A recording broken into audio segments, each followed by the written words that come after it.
Assalamualaikum warahmatullahi wabarakatuh. Perkenalkan nama saya Ai Chandra Wulan, NIM 180 32 11 00 0056 yang sedang menempuh mata kuliah Ekonomi Produksi Pertanian kelas B. Di sini saya akan mempresentasikan tentang hasil UTS tentang fungsi produksi COP12 Frontier Stokastik. Di sini saya menganalisis tentang pengaruh benih, tenaga kerja, pupuk kandang, pupuk fosfat terhadap produksi jagung. Di mana ini ada data dari tabulasi input yang sudah di LN-kan. Di mana produksi jagung menunjukkan variabel Y, kemudian benih menunjukkan variabel X1, tenaga kerja menunjukkan variabel X2, pupuk kandang menunjukkan variabel X3, dan pupuk fosfat menunjukkan variabel X4. Berikut ini adalah output dari the final MLA estimate, yaitu di mana T-tabel menggunakan 1,98 dengan taraf kesalahan 5%, yaitu 0,05.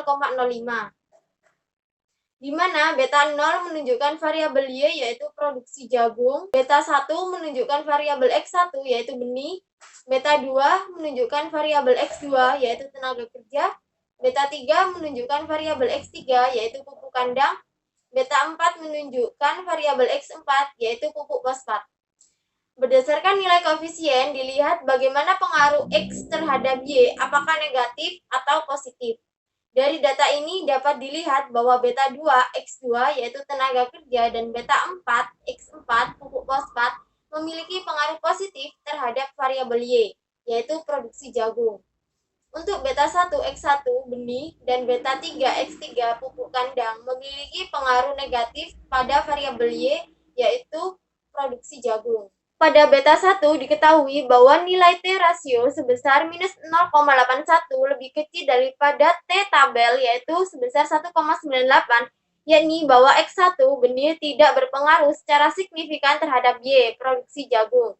Pada beta 2 diketahui bahwa nilai T rasio sebesar 3,71, yaitu lebih besar daripada T tabel, yaitu 1,98, yakni bahwa X2 tenaga kerja berpengaruh secara signifikan terhadap Y, produksi jagung.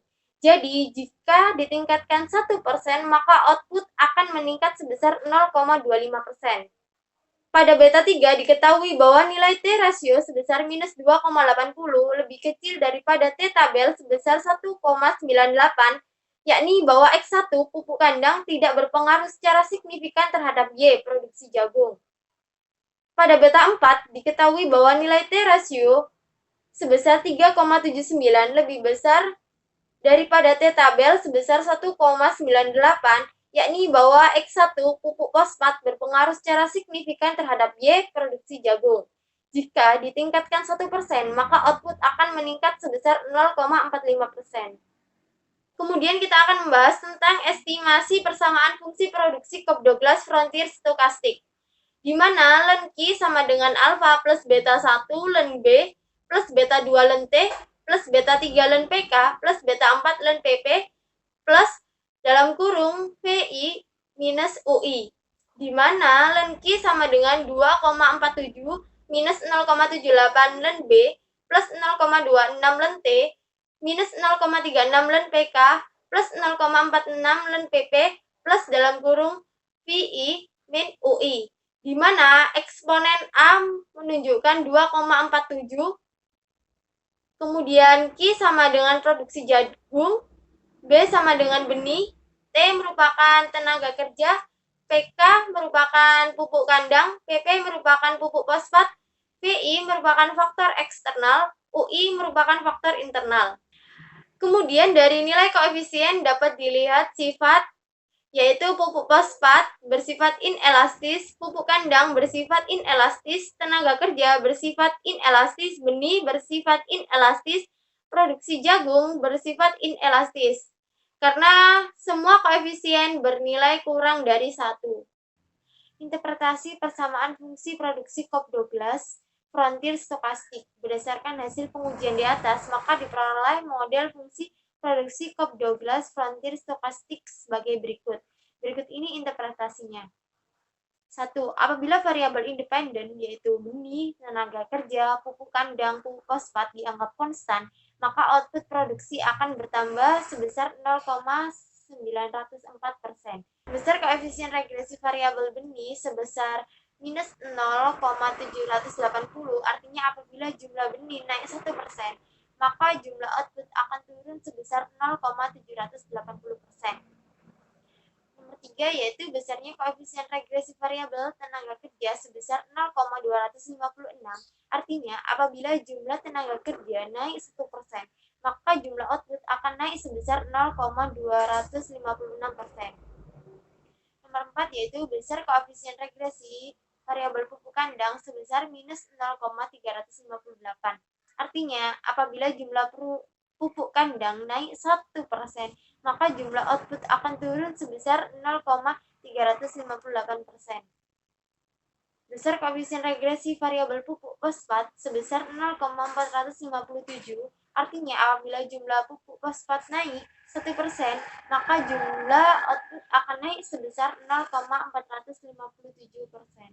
Lanjut, kita akan menginterpretasi MLE estimate di mana dilihat dari nilai gamma bahwa 90,80% error term disebabkan karena inefisiensi teknis, sedangkan sisanya sebesar 9,20% disebabkan karena adanya risiko sehingga model ini cocok dengan data.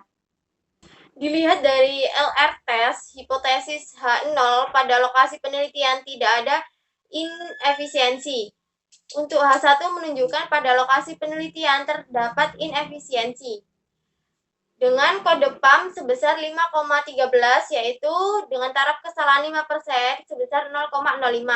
Dari nilai LR menunjukkan bahwa besar nilai RR lebih besar daripada nilai kode PAM, yaitu 6,9 lebih besar daripada 5,13. Jadi dalam analisis ini menolak H0 dan menerima H1.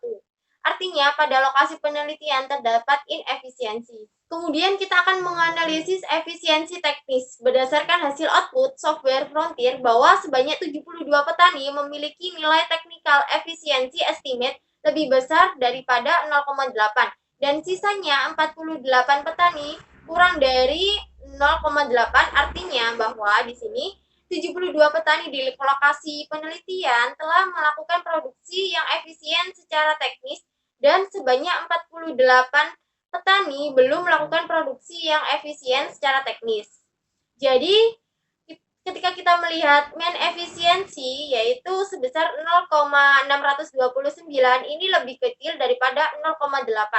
Maka petani belum efisien dalam melakukan kegiatan produksi secara teknis. Terima kasih, sekian presentasi dari saya. Maaf apabila ada salah kata atau pengucapan. Saya akhiri. Wassalamualaikum warahmatullahi wabarakatuh.